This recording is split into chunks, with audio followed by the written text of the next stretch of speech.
UGC पर अगर सरकार ने यू टर्न लिया तो समझ लीजिए 85% बहुजन समाज ईंट से ईंट बजा देगा।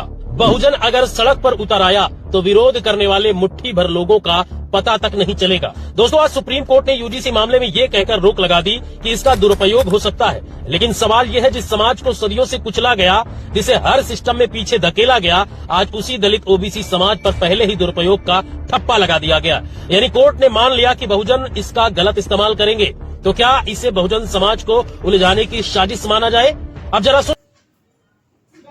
साथियों नमस्कार, मैं रामगोपाल राठौर।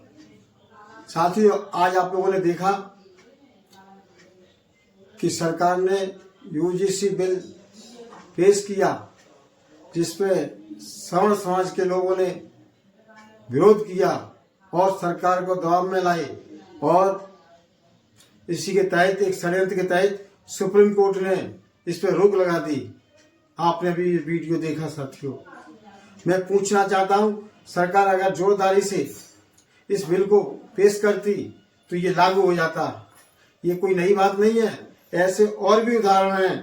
पहले उत्तर प्रदेश के मुख्यमंत्री राजनाथ सिंह थे तो उन्होंने सामाजिक न्याय पर ओबीसी को आरक्षण देने की वकालत की थी, लेकिन उस पर भी कुछ तकनीकी कमी करना या उसके षड्यंत्र के तहत उस पर अशोक यादव जी पूर्व मंत्री ने रोक लगा दी थी। साथियों, तो ये ओबीसी के लिए हमेशा ये लोग षड्यंत्र रचते हैं, और कोई भी आज तक कोई भी ऐसा कोई कार्यक्रम नहीं हुआ जिससे ओबीसी वर्ग के लोग जो हजारों सालों से दबे कुचले हैं, और देश आजाद होने के बाद फिर भी आज तक कोई उन्होंने व्यवस्था नहीं की जिससे आगे बढ़ सके ओबीसी के लोग। इसी के तहत आज यूजीसी कार्यक्रम में ये बिल जो पेश हुआ, उसमें सुप्रीम कोर्ट ने ये रोक लगा दी। इसलिए रोक लगा दी है कि ये इससे दुरुपयोग होगा। साथियों, क्यों होगा? कानून बनेगा, सब लोग उसमें सहमत होंगे, सबकी राय से कानून बनेगा।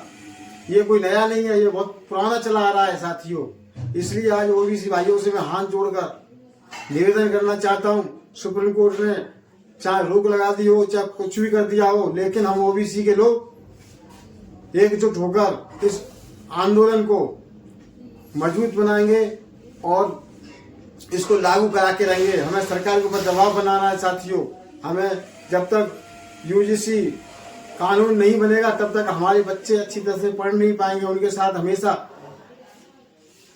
अन्याय होता है। इस अन्याय को रोकने के लिए ये कानून लागू करना बहुत जरूरी है, और हम लोगों को आगे बढ़ना है, संघर्ष करना है।